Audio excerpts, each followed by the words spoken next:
See this cologne here? Can you smell that? Of course not. You're on the other side of this screen, and I'm on this side of the screen, so you can't smell it. The thing is, though, it does affect my mind, my state of mind, which is why I've sprayed it. Have you ever wondered what is the importance of being obsessed, as Grant Cardone talks about, to be obsessed or be average? Have you ever wondered what exactly that means? My name is Jacob Adams. I'm a fitness and leadership coach. I help people just like you get to the next level. So what is this obsession that Grant Cardone is talking about? I know that when I first heard it, when I brought the book, in one of the chapters, Grant Cardone says, who would buy a book with a man riding an airplane with the title, Be Obsessed or Be Average? He said, a crazy man, that's who. Welcome to the club, brother. So it made me smile back then. This was 2016 when I got the Audible version. He further went on to say that anyone that can read that book once is already likely obsessed. He said, give that book out to your team and use it as a test to see who can handle your culture. Come to think of it, I don't know if anyone ever has been able to handle that book. And I myself have listened to it 3, 4, 5 times. It's a beautiful book. And I didn't know exactly what to go into when I made this video. I was showering. I had committed to making the video. That's an interesting word, commitment. I had committed to making the video, and I'm showering, washing my hair, and I don't necessarily know what I'm gonna share with you. You know, usually I have an idea of what I'm gonna share, but I didn't know exactly what to share with you today. And so there I am washing my hair, and I'm like, so why should I even make a video? And then I remembered. That was real thunder, by the way. Like, then I remembered, and it's like, you hear that thunder? Isn't that awesome? It's like synchronicity. So there I was showering, and I said, what am I even doing this for? Like, I've already made so many videos in the last 2 weeks, like a video a day. You know, it's already a good step forward. And then I remembered the lesson taught by Grant Cardone, to be obsessed or to be average. I was listening to the book again, last week as I was working out, just getting a refresher on the energy that Grant Cardone really just pours in on that book. And just the invitation to be obsessed.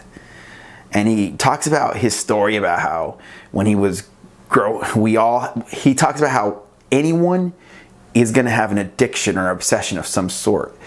The only difference between those that pick them is they can usually pick one that's going to serve them. You see, you watching this video, maybe you get on YouTube or Instagram too much, or social media too much, or watch too much Netflix, and it's like some obsession, some sort of tick that you have that you don't necessarily know what is driving it. You have an obsession. Maybe you look at your phone all the time looking for a text from your boyfriend or girlfriend, thinking, I wonder when they're going to text. I wonder when they're going to text. I wonder when they're going to text. I wonder when they're going to text. I wonder when they're going to text. Obsessively. You didn't pick that obsession, did you? But it's there. The obsession is there. And so we can pick our obsession, or it can sort of just happen and be an obsession that doesn't even serve us, and we're sort of even like embarrassed to have. So I'm showering and say, well, I'll share once again about being obsessed. In 2016, I've made a video about I think it's below this one or somewhere in the YouTube channel, Be Obsessed or Be Average, and I talked about it here and there. And I wanted to bring it to the surface again because it seems to be what's energizing me through some of these sticking points, even through now. It's not like I'm in a major sticking point, and yet I know I need more fuel. I know I need more drive and more momentum. And so I revisit that place within me to get that energizing, relentless energy within me that I could just release into a video, into a personal record, into meditation, into all of the targets that I have obsessively chosen to trust myself and my being. Even in submitting to God with complete humility, obsessively release and trust with faith, right? It gets interesting when you start speaking that way, because now it makes things very real. And yet I know enough about life, and I know enough about people. I know enough about people. I've spoken to enough clients, enough people, enough very successful people to know that this does make sense to you on some level. The more experienced you are, the more it likely makes sense. Let's just say if you graduated, say a school not so long ago, or like high school, or just started college, maybe you might think I'm a little bit too out there. But the more that you grow and the more risks you take, and the more that you know that you need to expand your consciousness, you see things like faith, ambition, inner trust, the little voice, all of these things that are somewhat abstract and not talked about are needed not only on a small scale, but on the largest scale possible. In other words, to grow to your next and next and next level, you need large numbers of faith, or a larger quantity of faith, a larger amount of trusting to the little voice within, a larger sense of vision, a larger, more compounded level of being in order to get to your next level. Because your next level, let's face it, is not going to be found operating with average desires or average ambitions. It's not. You know that. You know that. I don't have to tell you. I'm telling you, and now it's bringing it to the surface of your consciousness, but I don't have to tell you that. I don't have to. It helps to be reminded, but I don't have to tell you that in order to get to the next level, you're going to have to want and focus to want to grow to the next level. You're going to have so much focus that other things fall away. You obsess so much that it actually starts bringing something out of you that is dormant sometimes within.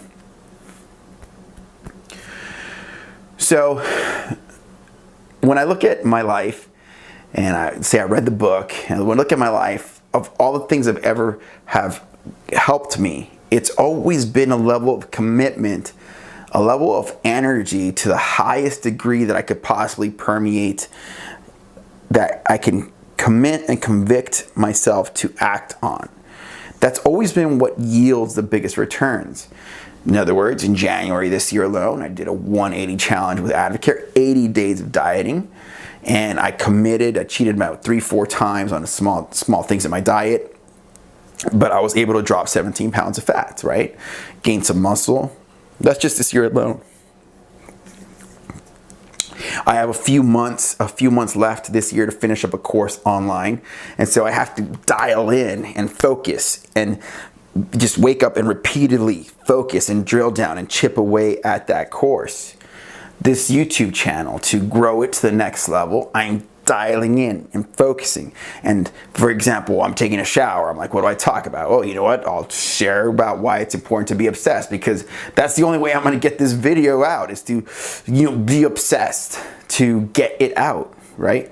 Now, as you see this video, I know part of you might say, well, that's kind of cheating to talk about the subject that the video is going to be about, that you used it. But how else would I show you that that's exactly what drives me? I'm saying, like, it's the obsession to grow something. It's the trust in the objective. That's what allows the video to come to pass, or the result, the metric, the target. Okay, it's this level of complete focus. So today I'll be sharing with you, of course, some of my go-to ideas as to what to and how to obsess. But first I want to show you the importance of obsession, the importance of managing and choosing your obsession. Yes, if you don't pick your obsession, there's a big chance you're gonna obsess over small things like drinking alcohol, smoking weed, or doing things that are just not going to help you get to the next level truly and sincerely. Always remember that to get to the next level, that you're actually going to really be proud of yourself, to really cultivate something of grandiosity, something that you can actually feel really good about yourself, you're going to require a level of sacrifice that is somewhat uncomfortable or somewhat, distasteful, where other people might say, oh, I would never do that, So that's the importance of understanding obsession. That the obsession prior to, let's say, Grant Cardone, was considered always a negative thing. Oh, that's too obsessive. And now we understand that obsession is actually one of the key most trusted ideas as to how to actually achieve anything, is to become so obsessive until it happens. Okay, so again, prior to Grant Cardone discussing what obsession was, we thought, hey, obsession is not good. But now we know that obsession is going to happen. You can choose what you're going to obsess on. So the first thing you want to do when you want to establish an obsession is to have a clear target to obsess about, aka a goal. I currently have 4 targets. One of the reasons I wear this ring is because it's one of my obsessions. It's one of my obsessions to get to the next level, to get a goal, a Ruby leadership pin with Advocare. We build champions, right? To develop an organization that makes enough impact where a Ruby leadership pin is earned. That's one of my obsessions. I think about it. I write about it. I pray about it. I work on it. I use the products, become part of the product. I put in sweat. I put in trust. I share the products. I sell the products. Right? Makes sense? I live the products. I'm obsessing. These meditation beads, another one of my obsessive goals, right? When I first started meditating, I was not into it then. I committed to it, and now I trust the process. And I bought these meditation beads alone were a little bit.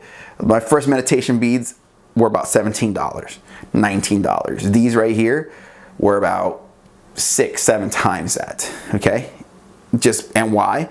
I did it because I wanted to double down. One of the things that we'll talk about. So establish your targets, okay? Another one of my targets is to have a great physique. I've already obsessed about it a lot of my life, a lot of my years. You know what? Let's double down more. Let's focus more. Obsess as much as you can on it or them. Obsess as much as you can on it and or them. Once you got your targets, do as much as you can to not think of anything else. If it's not connected to those targets, do your best to not think of them and think of only things that help make those things happen. Let everything else fall away and focus only on your targets and what can cultivate them. If you need to rest to get energy to help you work out, for example, then rest. It's connected to it. It doesn't mean you're not going to sleep. It just means you're going to rest to get energy to work out because you want a great body. Does that make sense? And you need the energy to work out. So it's follow the logic. Double down when something works. You're going to find that there's some things that work and some things that do not. When you find something that works, double down. Meditation works, so I need to meditate twice a day. Double down. Okay? Working out has always helped me become better and happier. I work out 5 to 6 days a week, not 3 to 4, which is the minimum dosage required to be healthy, 3 to 4. 5 to 6, right? Double down. Okay? Once you find something that works, double down. When things slow down, on one of your obsessions, add more fuel. In other words, when something is going slow, add more fuel. So one of your obsessions is going down, add more fuel, add more fuel, add more focus, add more obsession, add more resources, add more fuel. Okay? Mindset is the fight to create your own perspective. Mindset is the fight to create your own perspective. We're living in a world, as we talked about, where there's consistent distractions around you to remove you from your obsessions, to get your obsession, instead of 4 lasers honing in on 4 targets, or the top 3 or the top 2 targets, right? We're living in a world where it's common to, let's just dilute a person's focus so they're not great at any one thing, and they're not even mediocre at 10 things. They're just walking generalities, right? That's the world that we live in. So you have to pay attention that the mindset, the obsession, it's important that you dial in on the target, and then you do everything you can to remove everything else, because that mindset, that obsession, is a fight. It's a fight to tune into a perspective and manage that perspective that's cultivated within your being. This is real talk. Everyone has stories and excuses. Everyone. A story and excuse is something that you say to prevent yourself from doing what you said you would do. For example, I could have said, I didn't have a topic. I don't know how. But first you commit, and then you find out how you're going to do it. First you commit, and then you find out how you're going to do it. I didn't know how good the 180 was going to do with Advocare this year, but I did it. I don't know how I'm going to reach Ruby 100%. I've committed and moving through it. And you can even feel, I can even feel the energy moving through me, like as I say those things. Okay, it's like you're stirring up this energy within you. You focus, and you focus, and you focus. Okay? This is not an end-all, be-all list. Be obsessed. Look for more. Of course, I wasn't going to give you the way to be obsessed about everything, about all you needed. You got to look for your own ways. I opened the door. I told you about Grant Cardone. Be obsessed or be average. If you yourself know what you're obsessed about, and you find your obsessions link up with mine, let's talk. Let's find a way to be friends, collaborate, work together, interview each other. I don't know, whatever it's going to take. Let's get it done. Look, in average, it says be obsessed or be average. The most common reaction to something like this is, Jacob's gone crazy. Well, that's fine. I didn't write the book. I disagree with it fully. The name of the book is Be Obsessed or Be Average. I'd love to hear your position. This is Jacob Adams. I'll see you on the other side.